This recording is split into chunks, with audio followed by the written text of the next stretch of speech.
Bem-vindo ao canal Despertar Financeiro, seu canal de investimento. Para quem não me conhece, meu nome é Leonel, falo sobre renda fixa, renda variável, macroeconomia e investimento em criptoativos. E no vídeo de hoje falarei sobre o potencial de valorização do Bitcoin e por que essa moeda pode ter tanto valor no decorrer dos anos.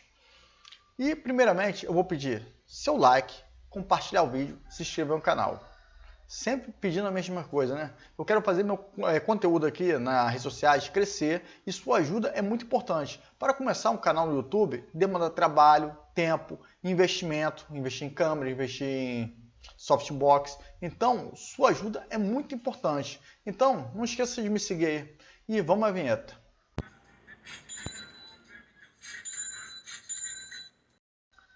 Nenhum ativo a qual menciono no meu canal é recomendação de compra ou venda, mas serve de base para conhecimento. Primeira coisa, antes de pensar no Bitcoin como simplesmente um ativo digital inexistente, pense da seguinte maneira. O Bitcoin é semelhante ao ouro. Ou seja, como assim semelhante ao ouro? Muitos investidores, fundos de investimentos e grandes baleias pensam nele como uma reserva de valor para valorizar ao longo do tempo. Se eu falar que o dólar há muitos anos atrás, em 1971, a qual tinha um tratado a qual uma quantidade de dólar valia uma quantidade de ouro. Mas após a Primeira Guerra Mundial, o que houve? O fim do tratado.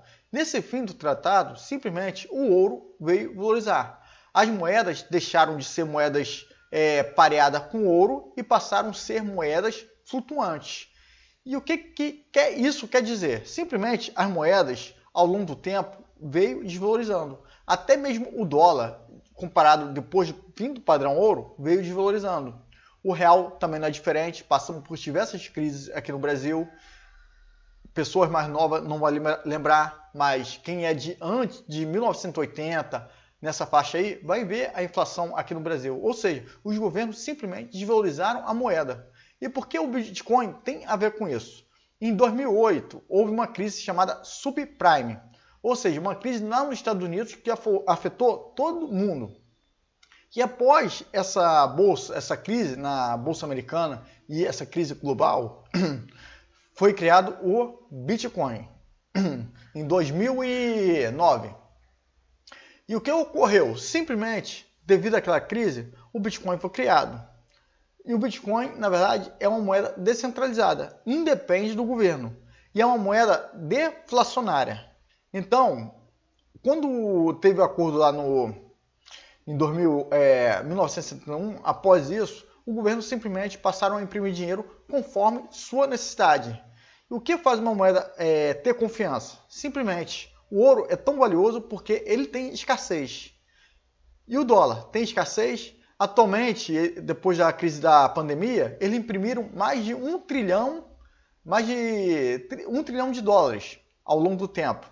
E o que aconteceu? Simplesmente até o dólar tem inflação. Imagine nós que vivemos aqui no Brasil. Outro ponto, por que o Bitcoin tem tanto valor? Simplesmente a China tentou proibir o Bitcoin. O que houve? Simplesmente nada. Os chineses continuam a negociar o Bitcoin. Se eu falar sobre a Nigéria tentou cancelar os envios e compras de criptomoeda. O que ocorreu? Ela voltou atrás. Então, mesmo o governo tentando parar os ativos digitais, simplesmente não deram em nada. Simplesmente é fácil você negociar de uma pessoa para outra pessoa. Outro ponto, existem lojas a qual é possível você comprar e vender criptomoeda. Então, qual o potencial de valorização da criptomoeda? Depende muito do seu uso e a oferta e demanda. Porque se eu falar para vocês que atualmente no mundo vive aproximadamente 8 bilhões de pessoas. Grave esse número, 8 bilhões. E quantos milhões de bitcoins terão no decorrer da vida do Bitcoin? Existe um teto limite. E qual é esse teto limite? 21 milhões de Bitcoins. Então, você pensando dessa maneira, pensando da oferta e demanda, qual o potencial de valorização do Bitcoin? E sendo o seguinte, em tempos e tempos acontece um halving. E outro halving está próximo de acontecer. Vou compartilhar a tela com vocês aqui. Falta aqui, ó, 70 e 7 dias, 12 horas e 21 minutos para o próximo halving.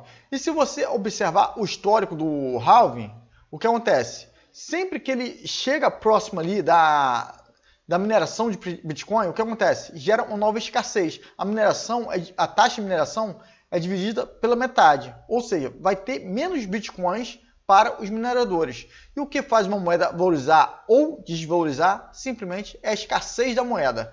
Se eu falar para vocês que na Venezuela, por exemplo, o governo ali do Maduro, simplesmente ele imprimiu muitas moedas. Simplesmente as pessoas, de modo geral, o que eles faziam? Pegavam o dinheiro, faziam bolsas e preferiam vender bolsas e receber em outra moeda ou até mesmo em alimento. Então, o Bitcoin é diferente, é uma moeda deflacionária. Outro ponto, não precisa de um banco central, porque você é seu próprio banco. Pense da seguinte maneira, quando você tem uma conta no banco ali, para você enviar dinheiro para outra pessoa, você tem que ter saldo em sua conta, para o dinheiro ir para outra pessoa.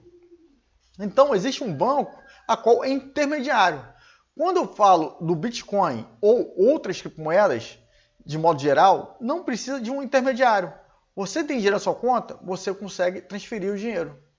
E não existe o gasto duplo, que isso é uma complicação no passado. Porém, com a criação do Bitcoin, não é um complicador. Por quê? Quando você manda a criptomoeda da sua carteira para outra carteira, o que acontece? A sua carteira simplesmente é zerada.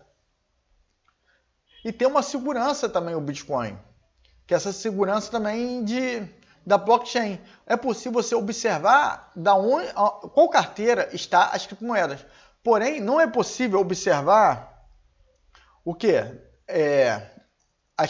Você vê a quantidade de dinheiro que tem naquela criptomoeda, mas não é possível saber quem é a pessoa que tem aquela criptomoeda, por exemplo. Então, é possível você manter no anonimato. É um ponto importante.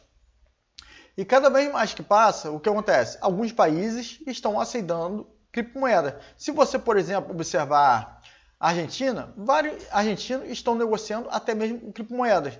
Por exemplo, Venezuela, a moeda dele é pouquíssima valorizada, ou seja, não vale praticamente nada. Então, conforme os governos, de modo geral, vêm inutilizando suas próprias moedas, o que ocorre? O Bitcoin e outras criptomoedas vêm ganhando espaço. Agora eu vou compartilhar a tela aqui e vamos ver o gráfico do Bitcoin.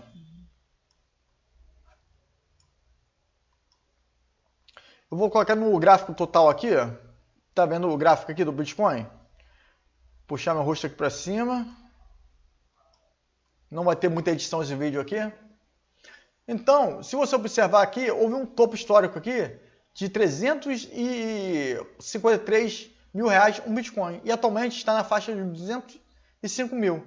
Então, qual o potencial de valorização? Simplesmente vai lançar agora ETF de Bitcoin. Eu vou até compartilhar a tela aqui, ó, que vai ser lançado.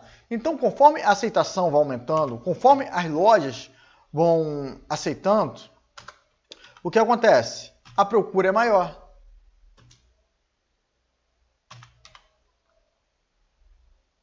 Então, maior procura, o que acontece? O preço tende a subir. Esse é um ponto, oferta e demanda. A aceitação aumenta. Trouxe até uma reportagem aqui rápida aqui, ó. Os influxos dos últimos dias e a recuperação do preço do Bitcoin 26 de janeiro contribuíram para o desempenho do ETF da BlackRock. O fundo negociado em bolsa ETF, BlackRock, atingiu 2 bilhões de dólares em ativos sob sua gestão. Então, a procura está aumentando. A procura aumentando, o que acontece? Simplesmente a tendência é valorizar cada vez mais. Então você tem que pensar, o Bitcoin é o seguinte: eu preciso do dinheiro para ontem? Não invista em Bitcoin. Eu preciso de... eu posso esperar? Qual a sua idade? Eu tenho 70, 80 anos. Eu posso esperar um período? Vai depender muito. Então você tem que investir conforme o seu tempo, seu perfil, sua necessidade. Porém, ficar de fora desse mercado, eu acho que você está deixando de perder está perdendo oportunidade, porque o Bitcoin tem um potencial muito alto de valorização ainda. Alguns especuladores acham que um Bitcoin vai custar $1 milhão de dólares. Então, a questão é o seguinte, o ideal é você pensar em investir aos poucos ao longo do tempo. Outro ponto que eu sempre menciono também é arrumar fontes de renda alternativas. Aumentando fontes de renda alternativa, é possível comprar mais. Porém, deixar um valor ali em Bitcoin, em criptomoedas, eu acho excelente. Outro ponto, eu não sei quem mencionei aqui, mas vou mencionar. Bruno Berini, você acha que todos os ativos dele estão, 85 estão em criptomoedas? Não, ele tem a loja física dele. Então, ele tem outros fontes de renda. Então, você tem que pensar também da mesma forma que ele pensa. Conseguir fontes de renda alternativas. E conforme você vai ganhando mais fontes de renda alternativas, você consegue comprar mais ações, consegue comprar mais criptomoedas, consegue investir no seu próprio negócio. Então, você tem que pensar, de modo geral, em Bitcoin como uma valorização do patrimônio ao longo do tempo. Pode chegar a zero, mas se chegar a zero, pouco provável, o que isso mudará em sua vida? Mas se o Bitcoin ir a $1 milhão de dólares, o que muda na sua vida? Então, fica essa questão para você responder. Um abraço aí, muito obrigado para todos que compartilharam o vídeo, deixaram o seu like, que sua colaboração é muito importante. Um abraço e até a próxima.